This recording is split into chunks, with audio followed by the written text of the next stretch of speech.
Pinahihinto na ng Department of Transportation o DOTR ang operasyon ng Allison Shipping Line na nagmamay-ari sa barko na lumubog sa Basilan kahapon ng madaling araw.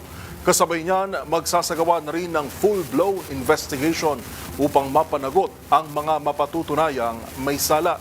Una sa balita, si Kyle Bulyas. Grounded na ang operasyon ng Allison Shipping Line matapos lumubog ang isa nilang barko sa karagatang sakop ng Basilan nitong Lunes ng madaling araw. Ayon kay Transportation Acting Secretary Giovanni Lopez, kasado na ang full-blown investigation sa naturang insidente.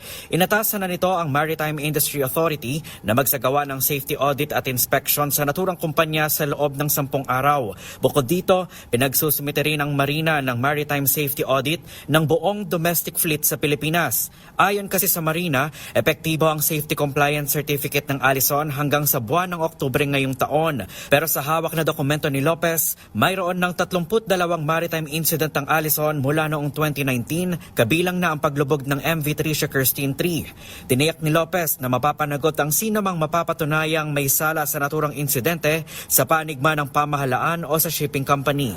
Kailangan po natin ito para malaman po natin lahat ng anggulo kung ano ba talaga nangyari.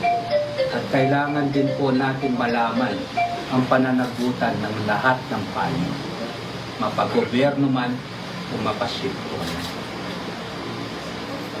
Kung lalabas po sa investigasyon na meron pong pagkukulang ang gobyerno, makakaasa po kayo na yayarin, sisipakin, we will file the appropriate cases against our fellow workers.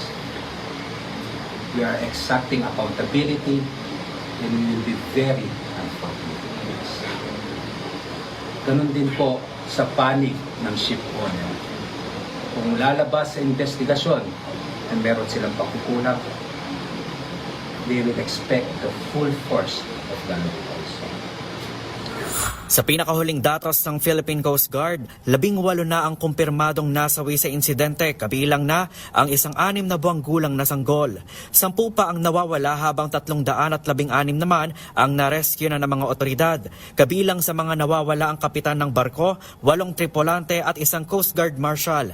Ayon kay PCG Admiral Ronnie Hill Gavan, magpapadala na sila ng 6 na technical divers ngayong araw habang 10 pa ang inaasahang darating bukas. Binigyang diin ni Gavan na bukas sila sa lahat ng posibilidad sa kung ano ang rason ng paglubog ng barko. Kabilang narito ang posibilidad na may mga pasaherong sakay ang barko kahit wala sila sa manifest. Batay sa boat manifest, 332 pasahero dapat ang sakay ng barko, ngunit 15 sa kanila ang hindi na nakabiyahe. Para sa MBC TV Network News, ito si Kyle Bulyas ng DZRH, una sa Pilipinas, una sa Pilipino.